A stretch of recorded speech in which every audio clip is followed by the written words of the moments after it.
Good evening students. आज fungus का मैं ग्रुप ले रहा हूँ एस्कोमाइस्टिस।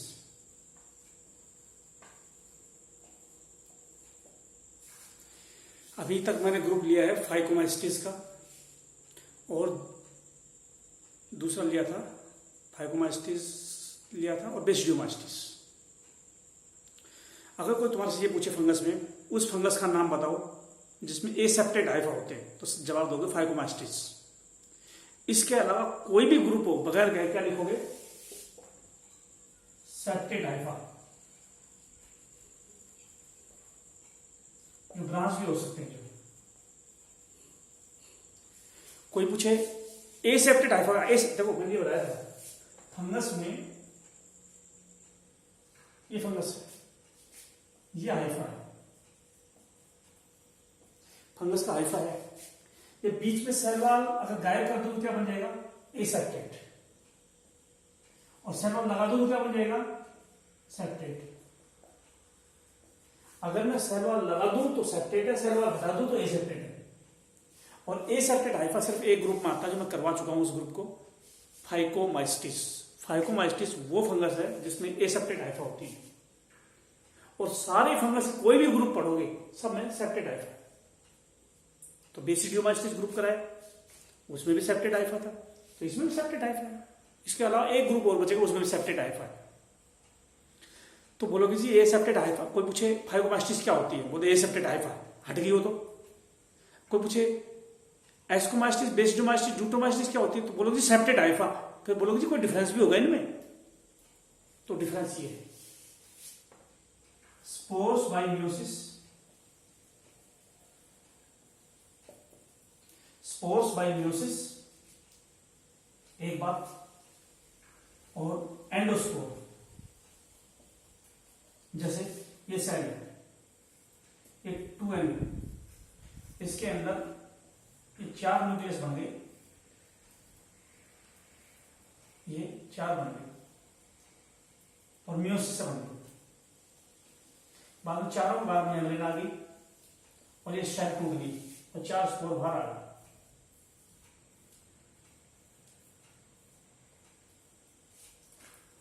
मियोसिस से स्पोर बने लेकिन अंदर बने, मियोसिस से बने अंदर बने, ऐसे स्पोर को बोलते हैं एस्कोस्पोर, और इसको बोलेंगे एस्कस। ये क्लियर कट याद रखो। जो कोई पूछे एस्कस क्या होता है, बोलो वो सेल जिसके अंदर मियोसिस से स्पोर बने और अंदर बने, क्या होती है एस्कस? मियोसिस से स्पोर बने और अंदर बने, वो सेल एस्कस है। उस स्पोर को क्या बोलोगे जो इस तरह से बनेगा, उसको बोलेंगे एस्कोस्पोर। उस ग्रुप को क्या बोलोगे इस तरह से अगर हो, उस ग्रुप को बोलेंगे एस्कोमाइस्टिस। माइस्टिस मतलब फंगस, एस्कस में स्पोर बन रहे। तुम बोलोगे बेसिडियोमाइस्टिस डिफरेंट, समझ नहीं आता। मियोसिस से स्पोर बने लेकिन अंदर बने, सेल के अंदर बने, मियोसिस से स्पोर 4 बने, 8 भी बन सकते हैं। मियोसिस से स्पोर बने 4 बने, अंदर बने, चाहे 8 बने या 4 बने, अंदर बने, तो सेल एस्कस है, स्पोर एस्कोस्पोर। और ऐसे बनता है क्या बोलते हैं? ऐसे ऐसे करके, ऐसे ऐसे ऐसे, और ये टूट जाए और ये स्पोर बनेगा। मियोसिस से 4 स्पोर बने, बाहर की तरफ बन रहे हैं। एक्सोस्पोर है, मियोसिस से बने एक्सोस्पोर है, तो इसको ग्रुप इस सेल को बोलो बेसिडिया, स्पोर को बोलो बेसिडियोस्पोर, और ग्रुप का नाम बेसिडियोमाइस्टिस। आज मेरे हिसाब से क्लियर हो गया होगा एस्कस और बेसिडिया में डिफरेंस क्या है। एस्कस एक सेल है, बेसिडिया एक सेल है, दोनों में मियोसिस से स्पोर बनते हैं। एक अंदर बनते हैं, एक के अंदर बाहर बनते हैं। बाहर बनते हैं वो बेसिडिया सेल है, ये बेसिडिया है, बाहर की तरफ मियोसिस से स्पोर बन रहे हैं, इसमें अंदर की तरफ मियोसिस से स्पोर बन रहे हैं। मियोसिस से अंदर बन रहे स्पोर, यहां मियोसिस से बाहर बन रहे स्पोर। ये बेसिडिया है, ये एस्कस है। इस ग्रुप को बेसिडियोमाइस्टिस बोलेंगे, इसको एस्कोमाइस्टिस बोलेंगे। अगर आज कोई तुम्हारे से पूछे बेसिडियोमाइस्टिस फंगस क्या थी जो मैं करवाई थी, तो ये बोलना बेसिडियोमाइस्टिस फंगस क्या थी जो तुमने बनाई है, बेसिडियोमाइस्टिस क्या होती है फंगस। तो हम बोलेंगे बेसिडियोमाइस्टिस फंगस वो होती है जो मियोसिस से स्पोर बनाए और बाहर की तरफ बनाए, बस। मियोसिस से स्पोर बने बाहर की तरफ, तो वो ग्रुप मियोसिस से स्पोर बना, मियोस्पोर बाहर की तरफ, एक्सोस्पोर, वो ग्रुप बेसिडियोमाइस्टिस ग्रुप है, सेल बेसिडिया है। कोई पूछे एस्कोमाइस्टिस की तरह से बताओ, मियोसिस से स्पोर लेकिन अंदर बन रहे हैं, इसलिए एस्कोमाइस्टिस ग्रुप। बेसिडियोमाइस्टिस, एस्कोमाइस्टिस दोनों में मियोसिस से स्पोर बन रहे हैं। याद रखा होगा, मैंने शुरू में पहले दिन लिखवाए थे नाम स्पोर के नाम। ये सेक्सुअल स्पोर है, जो मियोसिस से स्पोर बन रहे हैं सेक्सुअल स्पोर है, एस्कोस्पोर भी, बेसिडियोस्पोर भी, ये सेक्सुअल स्पोर है। ये मियोस्पोर है, एस्कोस्पोर, बेसिडियोस्पोर दोनों मियोस्पोर है, मियोसिस से बनते हैं, लेकिन एक अंदर बनते हैं, एक बाहर बनते हैं। तो कोई पूछे एस्कोमाइस्टिस क्या है, जिसमें मियोसिस से स्पोर बनते हैं और अंदर बन जाते हैं सेल के अंदर। बेसिडियोमाइस्टिस क्या है, जिसमें मियोसिस स्पोर बनते हैं, बाहर की तरफ बनते हैं। ये डेफिनेशन है, वरना और डिफरेंस नहीं है। हाइफा तो दोनों में सेप्टेट ही होगा, दोनों में हाइफा सेप्टेट होगा, तो और डिफरेंस नहीं है। चलो, ये था इन दोनों में डिफरेंस।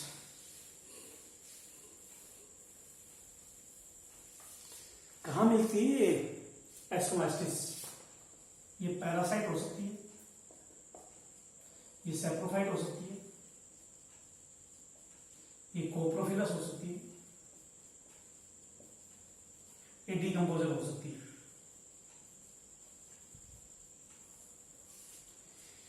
इसका मतलब पैरासाइट का मतलब डिजीज कर सकती है। ज्यादातर फंगस बीमारी करती है, डिजीज करती है, ये भी कर लेगी, ज्यादातर डिजीज करती है। सैप्रोफाइट सैप्रोफाइट समझ गया, डेड मैटर से फूड लेना, जैसे ईस्ट है, ईस्ट है वो बाहर फूड रख दो उसको ले लेगी, सैप्रोफाइट है ईस्ट। कोप्रोफिलस जो डंग में मिले, गोबर में मिले, डंग में तो जाइगोमास्टिस ग्रुप की फंगस भी मिलती थी, जो यहां पे भी डंग में मिल रही है, कोप्रोफिलस फंगस मिल रही है। और गंदगी को तोड़े उसको डीकंपोजर बोलते हैं, तो बाहर डेड मैटर को तोड़ देती है फंगस। इस तरह एस्कोमास्टिस ग्रुप में होती है फंगस। इनमें एस्कोमास्टिस ग्रुप के अंदर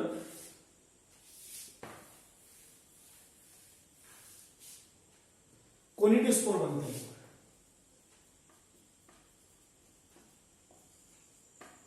एस्कोमास्टिस में कोनिडियोस्पोर बनते हैं। क्या होते हैं conidiospore? Coloured spore, coloured spores formed in chain, colored spore formed in chain exogenously। रंगीन स्पोर चेन में बन जाए, रंगीन स्पोर है जो चेन में बन जाए बाहर की तरफ, तो उसको कोनिडियोस्पोर बोलते हैं। कैसे? ऐसे ऐसे, ये कोनिडियोस्पोर है, चेन में बन रहा है, कोनिडियोस्पोर है, चेन में बन रहा है, और ये ऐसे जुड़े होते हैं, ऐसे। इन ब्रांच को बोलते हैं, ये तो हो गया कोनिडियोस्पोर, इसको बोलते हैं स्टेरिगमेटा। फिर बाद में स्टेरिगमेटा जुड़ जाएंगे ऐसे, इसमें बनेगा, फिर आएंगे मेटुली, और फिर आएगा कोनिडियोफोर।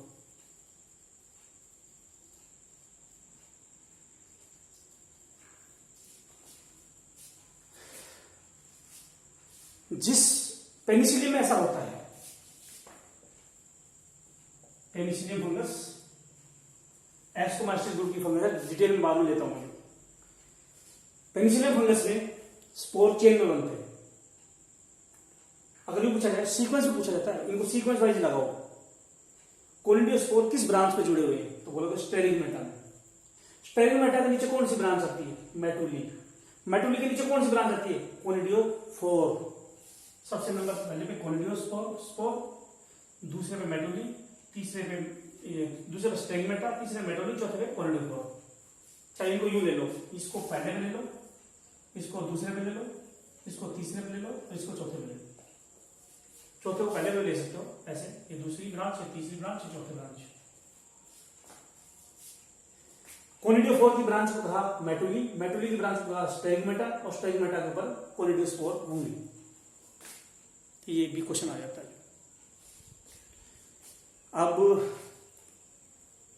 एक एक करके मैं एस्कोमास्टिस ग्रुप में एक फंगस है ईस्ट, वो मैं कितनी करवा पाता हूँ वो मैं लेता हूँ।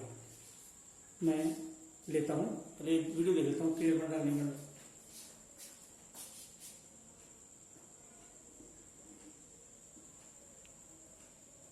वीडियो तो सही बन रहा है, कोई दिक्कत नहीं है। तो ईस्ट कराता हूँ पहले ना।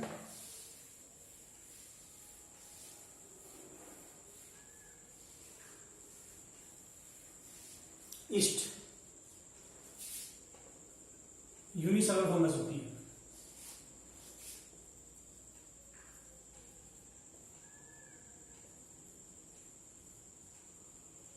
ईस्ट एक सेल की फंगस होती है, दुनिया की स्मॉलेस्ट फंगस होती है। इसका मतलब एस्कोमास्टिस ग्रुप में दोनों फंगस आता है, यूनिसेलुलर भी मल्टीसेलुलर भी। ईस्ट तो यूनिसेलुलर, बाकी जितनी भी पढ़ोगे सब मल्टीसेलुलर फंगस है। ईस्ट के अंदर ईस्ट के अंदर यूनिसेलुलर फंगस भी आते हैं, मल्टीसेलुलर फंगस भी आती है। अच्छा, अब ईस्ट में स्टार्ट करते हैं। एक वर्ड आता है बडिंग ईस्ट, एक आता है फ्यूजन ईस्ट, एक आता है हेलोवियल ईस्ट, एक आता है ब्रीमिंग ईस्ट, एक आता है बेकिंग ईस्ट, एक आता है petite east.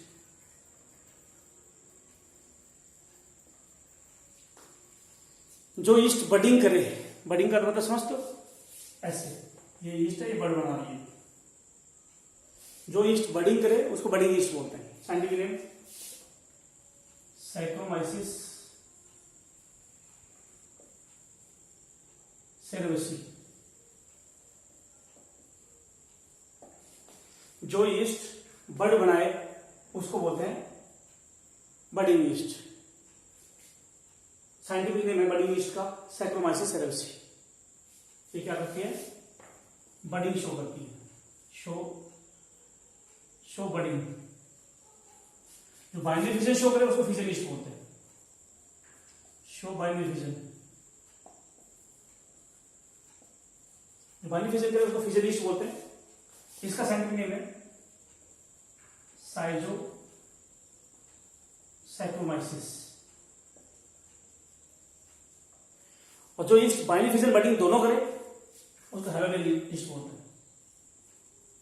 Show both binary fission and budding. Binary fission और बडिंग, बाइनरी फिजन करे तो बोलेंगे फिजन ईस्ट, बडिंग करे तो बोलेंगे बडिंग ईस्ट, दोनों करे तो बोलेंगे हेलोवियल ईस्ट।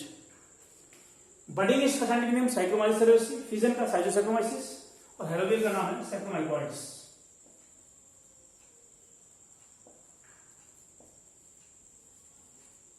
पता नहीं इतने वर्ड्स दिख रहे हैं नहीं दिख रहे, स्पेलिंग दिख रही है नहीं दिख रही है। छोटे वर्ड है नहीं, छोटे वर्ड है, मैं पता नहीं दिखेंगे नहीं, वैसे बताता हूँ। Sacro SACCHARO, sacro SACCHARO, माइसिस MYCES, सेरेवेसी CEREVISAE। इसमें सैक्रोमाइसिस तो सेम नाम है, ये वाला साइजो वर्ड लगा दिया SCHIZO, साइजो मतलब टूटना, ये टूटती है इसलिए बोलते हैं। इसमें सैक्रो वर्ड लगा दिया और माइकोइड पीछे लगा दिया। तो ये याद रखना, बडिंग करे तो बडिंग ईस्ट, बाइनरी फिजन करे तो फिजन ईस्ट, दोनों करे तो हेलोवियल ईस्ट। और मैं कहो तो एक मोटे मोटे अक्षर लिख देता हूँ इनके ना, मैं इनके लेटर थोड़े से बड़े बना देता हूँ। तो ऐसा करता हूं, बाइनरी फिजन करने वाले का नाम है सैक्रोमाइसिस सेरेवेसी। ये करती है बडिंग, साइजो सैक्रोमाइसिस। ऊपर वाली करती है बडिंग सैक्रोमाइसिस सेरेब्रसी, साइटोसैक्रोमाइसिस करती है फिजन, बाइनरी फिजन। और हेलोबियन ईस्ट कौन सी है जो बडिंग और फिजन दोनों करती है? सैक्रोमाइकॉइड। बाइनरी फिजन करे तो उसका नाम है साइजो, पढ़ रहा है साइटोसैक्रोमाइसिस। बडिंग करे तो सैक्रोमाइसिस सेरेब्रसी, और बडिंग और बाइनरी फिजन दोनों करे हेलोबियन ईस्ट, उसका एग्जांपल है सैक्रोमाइकॉइड्स। शराब की इंडस्ट्री को पता है ब्रीविंग इंडस्ट्री बोलते हैं, तो जो शराब बना है उसको ब्रीविंग ईस्ट बोलेंगे। Briefing east help in briefing. शराब की इंडस्ट्री को ब्रीविंग इंडस्ट्री बोलते हैं, ब्रीविंग में काम आए। शराब की इंडस्ट्री को ब्रीविंग इंडस्ट्री बोलते हैं, ब्रीविंग में काम आए। तो ब्रीविंग ईस्ट कौन सी है इसमें से? जो बडिंग ईस्ट है। इसका नाम याद रखना, बहुत फेमस, इसको मत छोड़ देना। और चाहे और तो ईस्ट के नाम याद तो करने सारे ही हैं, लेकिन ये सबसे जरूरी है। सैक्रोमाइसिस सेरेब्रसी सबसे ज्यादा जरूरी है। ये ब्रीविंग ईस्ट है, इससे शराब बनती है, चाहे बियर हो या कोई दूसरी शराब हो। ब्रेड बनने वाली इंडस्ट्री को क्या बोलते हैं? Baking, having bread industry. चाय के साथ जो ब्रेड लेते हो तो ब्रेड बनाने में ब्रेड बनाने में जो काम आए उसको बेकिंग ईस्ट बोलते हैं, जो ब्रेड बनाने में काम आए। शराब बनाने में काम आए वो ब्रीविंग ईस्ट, ब्रेड बनाने में काम आए उसको बेकिंग ईस्ट। तो सैक्रोमाइसिस सेरेब्रसी दोनों है, ब्रीविंग में भी काम आती है और बेकिंग में भी काम आती है, दोनों में काम आती है सैक्रोमाइसिस सेरेब्रसी, ब्रीविंग में और बेकिंग में। माइटोकॉन्ड्रिया तो नाम सुना होगा। माइटोकॉन्ड्रिया ऐसे होता है, माइटोकॉन्ड्रिया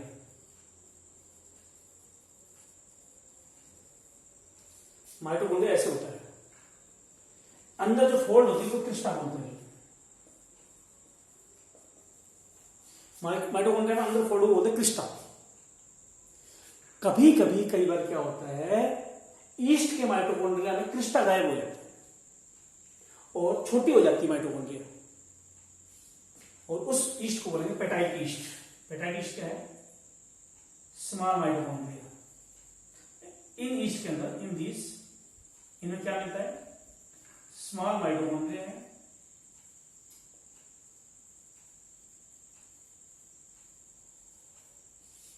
पेटाइट ईस्ट जो है उसमें माइटोकॉन्ड्रिया छोटा है और क्रिस्टा नहीं है, नो क्रिस्टा। माइटोकॉन्ड्रिया में फोल्ड को क्रिस्टा बोलते हैं। ये एटीपी बनाते हैं, क्रिस्टा में एटीपी बनता है। जो एटीपी बनाने वाला एंजाइम होता है यहाँ पे क्रिस्टा के ऊपर पहाड़ जैसे होते हैं क्रिस्टा, इनमें एटीपी बनते हैं, जो जिससे एनर्जी मिलती है हमारे शरीर को। जो एनर्जी मिलती है एटीपी मिलती है, एनर्जी एटीपी से मिलती है। मैं बोल रहा हूँ तो एटीपी से एनर्जी मिल रही है, और वो एटीपी बनते हैं माइटोकॉन्ड्रिया क्रिस्टा के ऊपर बनते हैं एंजाइम में क्रिस्टा के ऊपर। तो माइटोकॉन्ड्रिया खत्म हो जाता है, कई बार माइटोकॉन्ड्रिया छोटा हो जाता है ईस्ट का, और उसका क्रिस्टा माइटोकॉन्ड्रिया का वो खत्म हो जाते हैं। तो हम बोले पेटाइट ईस्ट है जो, ये ईस्ट क्या लगाएगी? Petite east.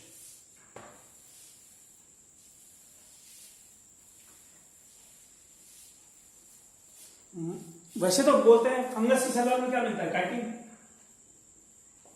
फंगस की सेल वॉल में काइटिन।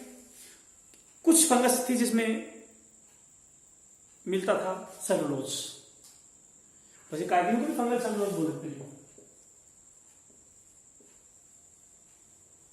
काइटिन या फंगल सेलुलोज तो लगभग सभी ईस्ट में मिलता है, लेकिन फाइकोमास्टिस ग्रुप के अंदर नॉर्मल सेलुलोज भी मिलता है। फंगल सेलुलोज या काइटिन नहीं, नॉर्मल सेलुलोज भी मिलता है।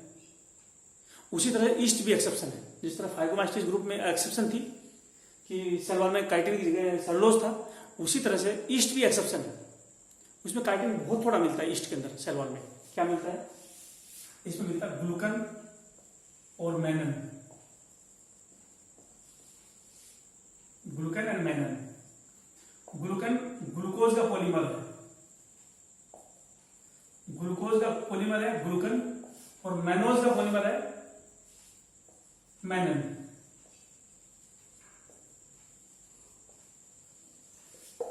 जब बहुत ज्यादा ग्लूकोज जुड़ते हैं तो बनता है ग्लूकन, बहुत ज्यादा ग्लूकोज जुड़े तो ग्लूकन, बहुत ज्यादा मैनोज जुड़े तो मैनन, बहुत ज्यादा ग्लूकोज जुड़े तो ग्लूकन, मैनोज जुड़े तो मैनन। ग्लूकन और मैनन ये सेल वॉल में होते हैं फंगस की, ईस्ट की सेल वॉल में। नॉर्मली काइटिन मिलना चाहिए, लेकिन काइटिन नहीं, ये ज्यादा अमाउंट में ये है ईस्ट के अंदर। अच्छा, ईस्ट बडिंग करती है, ऐसे बड बनाती है, और बड और ईस्ट दोनों जुड़ जाए तो क्या बोलेंगे? कोपुलेशन बिटवीन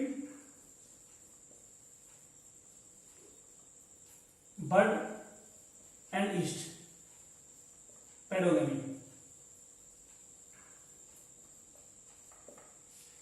बड और ईस्ट दोनों जुड़ जाए, कोपुलेशन हो जाए, कोपुलेशन में जुड़ना, दोनों जुड़ जाए तो हम बोलेंगे पेडोगमी। यहां तो जुड़े हैं नॉर्मल ईस्ट और बड। कई बार एक ईस्ट बाइनरी फिजन करती है तो ऐसे दो ईस्ट बना देती है, और दो ईस्ट जो बाइनरी फिजन से बड़ी है वो जुड़ जाए, ये जुड़ जाए तो इसको बोलते हैं एडल्फोगेमी।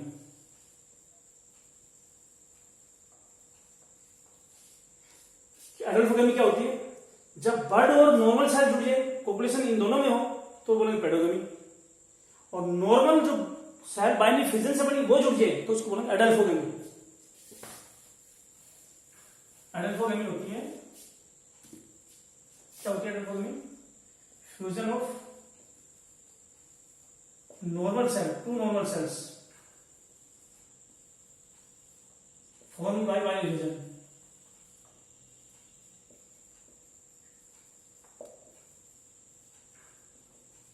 बाइनरी फिजन की एक सेल से दो सेल बड़ी बाइनरी फिजन से वही जुड़ेगी तो एडल्फोगेमी बोलेंगे। तो ईस्ट में ऐसा होता है, ईस्ट का साइज लगभग 10 माइक्रोमीटर के आसपास होता है। जो नॉर्मल सेल लगभग आरबीसी होता है 7 माइक्रोमीटर का, लगभग से 10 माइक्रोमीटर की होती है, तो उसके साइज की ईस्ट होती है। जो चलो, ईस्ट में 3 लाइफ साइकिल मिलती है। एक लाइफ साइकिल में कराता हूं पहले कैसे।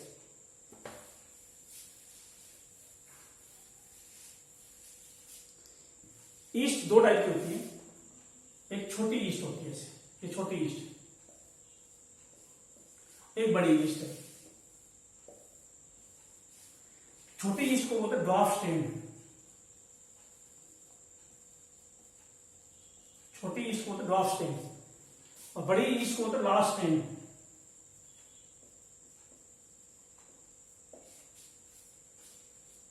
ये ड्वार्फ स्टेन होती है हैप्लॉइड, क्रोमोसोम नंबर आधे होते हैं इसमें। जो लास्ट स्टेन होती है उसमें क्रोमोसोम नंबर डबल होते हैं। ड्वार्फ स्टेन में क्रोमोसोम हाफ होते हैं, लास्ट स्टेन में क्रोमोसोम डबल होते हैं।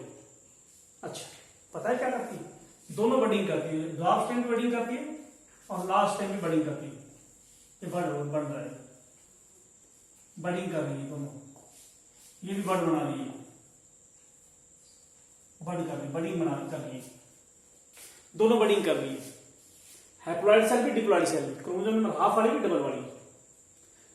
लेकिन कई बार क्या होता है, ये दोनों जुड़ जाती है, ये दोनों जुड़ गई और ये बढ़ गई, जुड़ गई, तो इसका मतलब क्या होगी? सिंगेमी होगी, गैमेट बढ़ गई। छोटे वाली फंगस जुड़ गई, गैमेट बढ़ गई। जो बड़े वाली फंगस जुड़ गई तो जब दो सेल जुड़ेगी तो डिप्लॉइड सेल बढ़ जाएगी। दो सेल हाफ हाफ क्रोमोसोम की जुड़ेगी तो डबल क्रोमोसोम की आ जाएगी। अच्छा, बड़े वाली सेल का क्या है? बड़े वाली सेल ये म्यूसिस करती है और ये 4 सेल बना देती है ऐसे, और ये सेल टूट के ये बना देती है, ये स्पोर है। जो हैप्लॉइड सेल है, हैप्लॉइड का मतलब क्रोमोसोम हाफ है। हैप्लॉइड सेल जो है वो तो गैमेट बनेगी और डिप्लॉइड सेल स्पोर बना देगी। तो इसको क्या बोलेंगे? इस लाइफ साइकिल को क्या बोलना चाहिए? हैप्लॉइड सेक्सुअल रिप्रोडक्शन कर रही है, डिप्लॉइड गैमेट बना रही है। हैप्लॉइड तो क्या कर रही है? हैप्लॉइड सेल तो गैमेट की तरह जुड़ रही है, डिप्लॉइड सेल स्पोर बना रही है। लाइफ साइकिल पता है क्या बोलेंगे? हैप्लोडिप्लॉइडिक लाइफ साइकिल।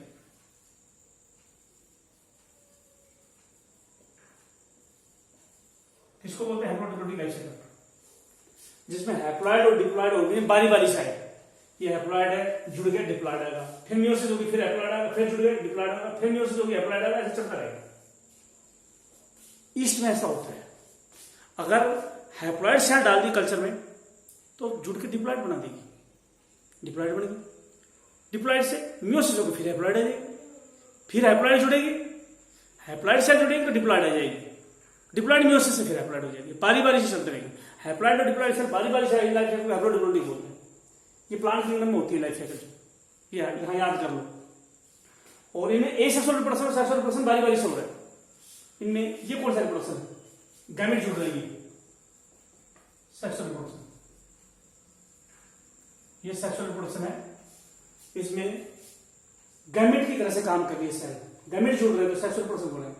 यहां स्पोर बन रहा है, स्पोर को एसेक्सुअल रिप्रोडक्शन बोले, तो सेक्सुअल रिप्रोडक्शन एसेक्सुअल रिप्रोडक्शन बारी बारी से आ रहे हैं, सेक्सुअल रिप्रोडक्शन और एसेक्सुअल रिप्रोडक्शन बारी बारी से आ रहे हैं यहां पे। तो लाइफ साइकिल हैप्लोडिप्लोइडी किस कौन सी ईस्ट में ये लाइफ साइकिल होती है, हम बोलेंगे सैक्रोमाइसिस सेरेवेसी। कौन सी वाली है ये, बडिंग वाली, बडिंग वाली ईस्ट हैप्लोडिप्लोइडी लाइफ साइकिल करती है, इधर बड बना लिए, इधर बडिंग, और साथ के साथ में ये लाइफ साइकिल शो कभी गैमेट जुड़ रही, कभी मियोसिस का स्पोर बना रही, तो ये हैप्लोडिप्लोइडी लाइफ साइकिल है। क्या ईस्ट में हैप्लोडिप्लोइडी अकेली लाइफ साइकिल मिलती है, ईस्ट में सिर्फ हैप्लोडिप्लोइडी लाइफ साइकिल होती है ना, ईस्ट में हैप्लोडिक लाइफ साइकिल भी होती है, डिप्लोडिक लाइफ साइकिल भी होती है। ईस्ट में हैप्लोडिक और डिप्लोडिक दोनों लाइफ साइकिल होती है। ईस्ट का साइंटिफिक नेम क्या है जिसमें डिप्लोडिक लाइफ साइकिल होती है, सैक्रोमाइकॉइड, और इसका एग्जांपल है साइलोसैक्रोमाइसिस। अरे ये याद रखो, ये फ्यूजन वाली ईस्ट जो थी, जो फ्यूजन ईस्ट होती थी, जो बडिंग ईस्ट थी वो तो अभी बता दिया हैप्लोडिप्लोइडी लाइफ साइकिल शो करती है, जो बाइंडिंग फ्यूजन करती थी फ्यूजन ईस्ट थी वो हैप्लोडिप्लोइडी लाइफ साइकिल शो करती है, और जो डिप्लोडिक लाइफ साइकिल शो कर रही थी सैक्रोमाइकॉइड्स वो डिप्लोडिक, हाँ जो हेलोबिन ईस्ट थी वो डिप्लोडिक लाइफ साइकिल शो करी। फिर सुनो, हैप्लोडिक लाइफ साइकिल और डिप्लोडिक लाइफ साइकिल मैंने करवाई थी प्रोटिस्टा के अंदर, हैप्लोडिक और डिप्लोडिक लाइफ साइकिल प्रोटिस्टा में करवाई थी मैंने। उसी तरह से प्रोटिस्टा की तरह से हैप्लोडिक लाइफ साइकिल मिलती है बाइनरी फ्यूजन वाले ईस्ट में, साइलोसैक्रोमाइसिस में। डिप्लोडिक लाइफ साइकिल कहां मिलती है, यहां मिलती है जो हेलोबेल ईस्ट थी उसमें, और नॉर्मल जो बडिंग ईस्ट है उसमें क्या होती है, हैप्लोडिप्लोडिक लाइफ साइकिल। ये नहीं है, हैप्लोडिक डिप्लोडिक तो मैंने वहां करा दी थी, लेकिन हैप्लोडिक में तो ऑर्गेनिज्म एक ही होता है हैप्लॉइड, डिप्लोडिक में एक ऑर्गेनिज्म होता है डिप्लॉइड, लेकिन हैप्लोडिप्लोडिक में बारी बारी से आते हैं हैप्लॉइड डिप्लॉइड हैप्लॉइड डिप्लॉइड, तो इसलिए हैप्लोडिप्लोडिक लाइफ साइकिल भी थी ईस्ट के अंदर। ईस्ट के क्या क्या फायदे हैं, क्या क्या नुकसान है वो करवाता हूं। ईस्ट के क्या फायदे हैं और क्या नुकसान है वो कराता हूं मुझे। अभी बताया था कि इस दुनिया में शराब जो है नहीं होती, शराबी मर जाते हैं अगर कोण ना होती तो, ब्रेविंग ईस्ट नहीं होती तो। ब्रेविंग ईस्ट क्या होती है, जो शराब बनाए, तो इस दुनिया में जितनी भी शराब है इस ब्रेविंग ईस्ट की वजह से तो अल्कोहल बनाती है, ठीक है। इस दुनिया में चाय में नाश्ते में ब्रेड नहीं खा पाते अगर ये बेकिंग ईस्ट नहीं होती तो, ब्रेड भी बनाने में इस दुनिया की जितनी भी ब्रेड है ईस्ट की वजह से बनी है, फंगस से बनी है। फंगस नहीं होती, ईस्ट नहीं होती तो ना तो ब्रेड होती ना शराब होती। अच्छा, एक B2 विटामिन जो है एस डाई फंगस से निकलती है, मार्केट में मिलती है B2 विटामिन। किसी आदमी को B2 विटामिन की कमी है तो एस डाई फंगस से निकली हुई विटामिन मार्केट में दे देंगे। जो विटामिन की कमी से बीमारियां होती है, B2 विटामिन को बोलते हैं राइबोफ्लेविन। B2 विटामिन है, इसको राइबोफ्लेविन बोलते हैं। B2 विटामिन को राइबोफ्लेविन विटामिन बोलते हैं, और इस विटामिन की कमी से चिलोसिस हो जाती है, होठ फट जाते हैं किनारे से, तो ये भी मिलती है। इसके अलावा स्टेटिन मोनोस्कस फंगस से निकलता है, मोनोस्कस ईस्ट से निकलता है, मोनोस्कस ईस्ट है ये, ईस्ट पता नहीं क्या क्या साइंटिफिक नेम है, सैक्रोमाइसिस सारे ईस्ट है। तो मोनोस्कस फंगस जो है उससे स्टैटिन निकलता है। स्टैटिन कोलेस्ट्रॉल को कम कर देता है, कोलेस्ट्रॉल लोअरिंग एजेंट। बोलो इसका कोई फायदा, उन लोगों से जाकर पूछो जिनके बीपी की प्रॉब्लम, बड़े शहरों में चले जाओ, कोलेस्ट्रॉल भगवान, कोलेस्ट्रॉल कितना होना चाहिए नॉर्मली 100 ml ब्लड में, जो 100 ml ब्लड में कोलेस्ट्रॉल होना चाहिए लगभग 150 से 200 के करीब।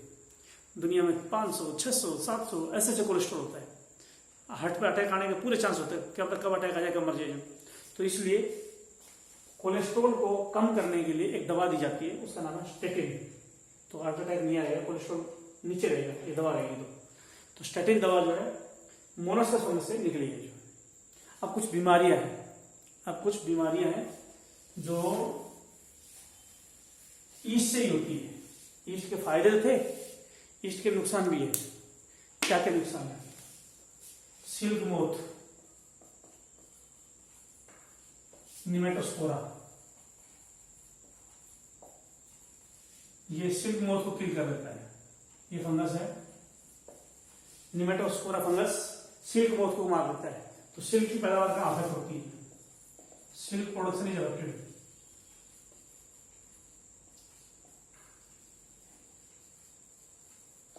सिल्क या रेशम की पैदावार अफेक्ट होगी, क्योंकि सिल्क मोथ से रेशम बनता है, सिल्क बनता है, ये इसको मार देगा, जो सिल्क को भी। इसके अलावा सिल्क की प्रोडक्शन कुछ प्लांट में भी डिजीज करता है, प्लांट के अंदर भी डिजीज हो जाती है ईस्ट से। मेन हमारे अंदर कौन कौन सी डिजीज होती है ईस्ट की वजह से? कैंडिडा फंगस है। कैंडिडा फंगस जो है डिजीज ऑफ जेनेरिया हो जाएगी इससे।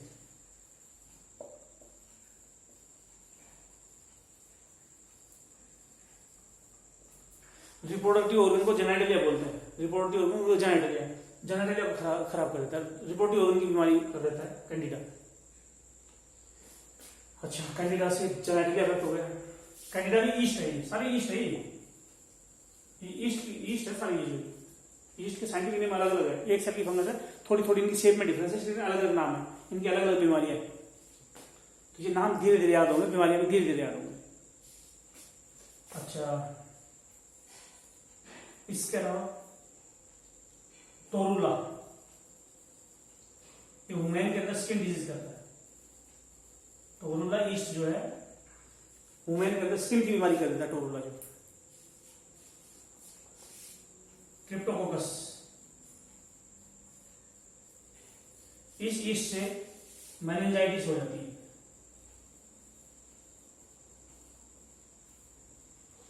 मेनिंजाइटिस, ब्रेन की बाहर मेम्ब्रेन होती है, ये दिमाग है हमारा, ब्रेन का दिमाग है हमारा, उसके बाहर मेम्ब्रेन होती है, मेनिंजिस। और फिर इसके बाद हड्डी होती है, ये हड्डी जो क्रेनियम बोन है। ये क्रेनियम बोन है, इसके नीचे दिमाग है, दिमाग के बीच में और क्रेनियम के बीच में मेनिंजिस है। ब्रेन या दिमाग और ऊपर क्रेनियम के बीच में मेम्ब्रेन को मेनिंजिस का, मेनिंजिस की बीमारी को मेनिंजाइटिस बोलते हैं। क्रिप्टोकोकस से मेनिंजाइटिस हो जाती है। तो इस तरह से मैंने ईस्ट का टॉपिक लिया है। अभी जो है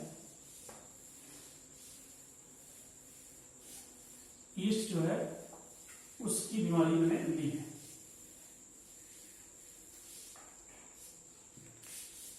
ठीक है,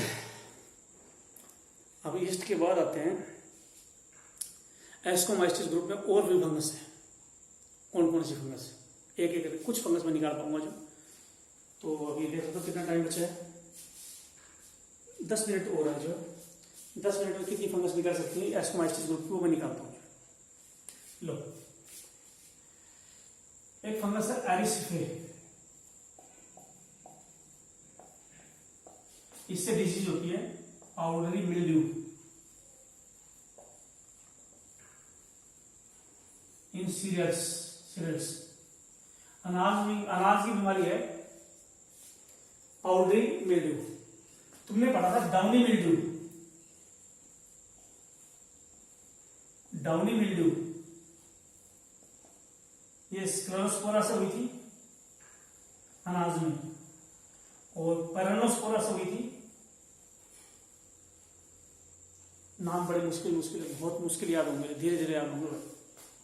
एरिस्टे फंगस है एस्टोमाइसिस ग्रुप की, उससे पाउडरी मिल्ड्यू होती है, पाउडर स्पोर का पाउडर पेड़ पर आ जाता है। और इधर डाउनी मिल्ड्यू है, डाउनी मिल्ड्यू जो डिजीज है वो स्क्लेरोस्पोरा फंगस होती थी, ये ऊमाइस्टिस ग्रुप की फंगस है, दोनों ऊमाइस्टिस ग्रुप में आती थी, स्क्लेरोस्पोरा और पेरानोस्पोरा। पेरानोस्पोरा डिजीज करता था प्याज में, मटर में, इनमें पालक वगैरह में। और ये एरिस्टे फंगस है जो, तो डाउनी मिल्ड्यू तो थी ऊमाइस्टिस ग्रुप की फंगस, और उसका फंगस का नाम है स्क्लेरोस्पोरा पेरानोस्पोरा। स्क्लेरोस्पोरा अनाज में करती थी, इससे ग्रीन ईयर डिजीज और बाजरा भी होती थी। स्क्लेरोस्पोरा फंगस से ग्रीन ईयर डिजीज और बाजरा भी होती थी। पेरानोस्पोरा फंगस से प्याज में, मटर में, इनमें बीमारी होती है। ये नाम मुश्किल थे। चलो, ईस्ट हो गई थी, एरिस्टे हो गई थी। तीसरा एक फंगस का नाम है ट्यूबर, इसी का दूसरा नाम है ट्रफल। ट्यूबर या ट्रफल ये भी एस्कोमाइसिस ग्रुप की फंगस है। ट्यूबर किसको बोलते हैं? आलू को बोलते हैं। आलू की शेप किस जैसी होती है? पोटैटो लाइक, आलू की तरह से है और सब टेरेनियन है। आलू की तरह से है सब टेरेनियन। सब टेरेनियन किसको बोलते हैं? धरती के नीचे हो।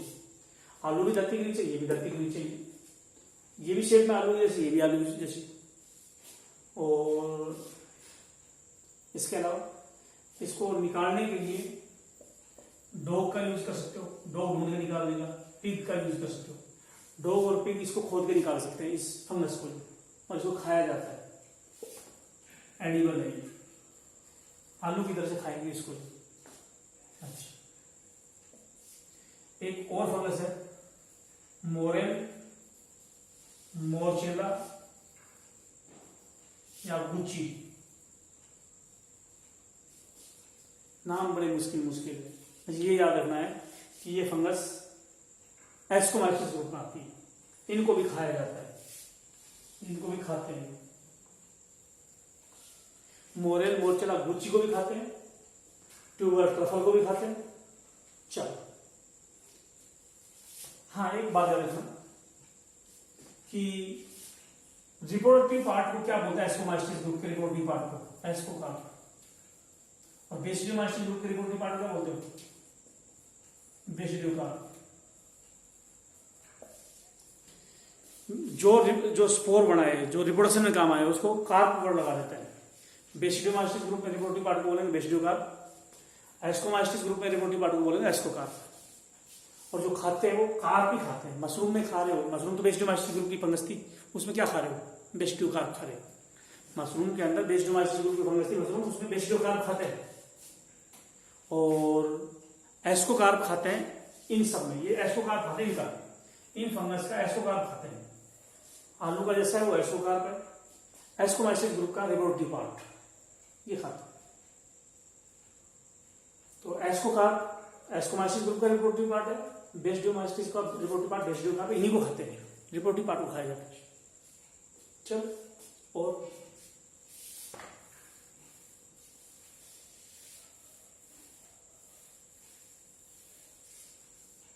फंगस पेनिसिलियम, दुनिया की पहली एंटीबायोटिक पेनिसिलिन इसी फंगस में डिस्कवर हुई थी। अलेक्जेंडर फ्लेमिंग ने जो पहली एंटीबायोटिक डिस्कवर की थी,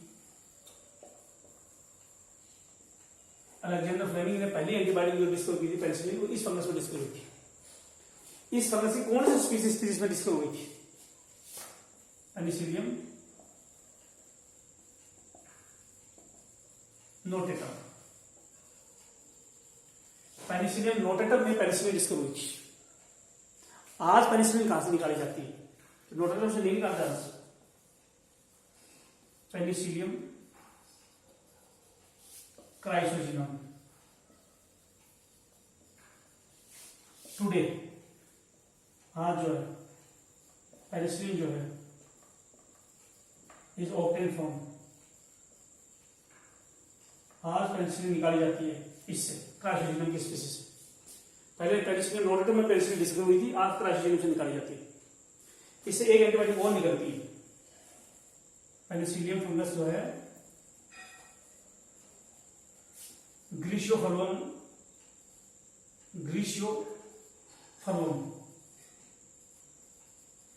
फंगस का नाम है पेनिसिलियम ग्रीशियोफर्वम। इससे एंटीबायोटिक निकलती है ग्रीशियोफर्विन।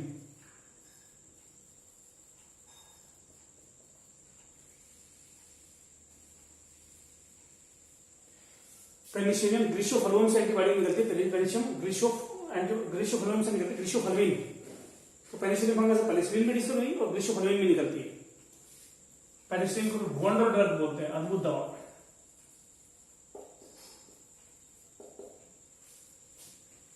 और इस तरह से फंगस से, मोनेरा से भी एंटीबायोटिक निकलती है, फंगस से भी निकलती है। पेनिसिलिन फंगस की 2 स्पीशीज होती है, पनीर बनाने में काम आती है। पनीर को बहुत टेस्टी बना देते हैं अगर वो फंगस पनीर में डाल दी जाए तो। फंगस का नाम है पेनिसिलियम कैमेम्बर्टी और पेनिसिलियम रॉकफोर्टी। ये 2 स्पीशीज है, पनीर को बहुत टेस्टी बना देती है। पनीर को पता क्या नाम देंगे ऐसे पनीर को जो इससे बनेगा? कैमेम्बर्ट चीज। तुम बोलोगे बहुत, हम तो ढाबे का पनीर खाया है। हमने तो पनीर खाया ढाबे का या घर का, उसमें तो ऐसा कुछ फंगस होती नहीं। कोई 5 स्टार होटलों में होगी, हमने कभी खाई नहीं है। कभी दूसरे कंट्री में होंगी। जो कैमेम्बर्ट नाम का पनीर होता है, कैमेम्बर्ट चीज, वो पेनिसिलियम कैमेम्बर्टी से तैयार होता है। और ये होता है रॉकफोर्ट चीज, रॉकफोर्ट चीज। एक कैमेम्बर्ट चीज होता है, कैमेम्बर्टी से बनता है। रॉकफोर्ट चीज होता है, रॉकफोर्टी से बनता है। पूरा नाम है पेनिसिलियम कैमेम्बर्टी, पेनिसिलियम रॉकफोर्टी। ये पेनिसिलियम फंगस की एस्कोमास्टिस ग्रुप कंटिन्यू है, टाइम हो गया है। एस्कोमास्टिस ग्रुप कंटिन्यू है, इसी ग्रुप को मैं आगे लेऊंगा और फिर दूसरा ग्रुप देखूंगा। कल देखेंगे कौन सा वीडियो लेते हैं। सभी को नमस्कार।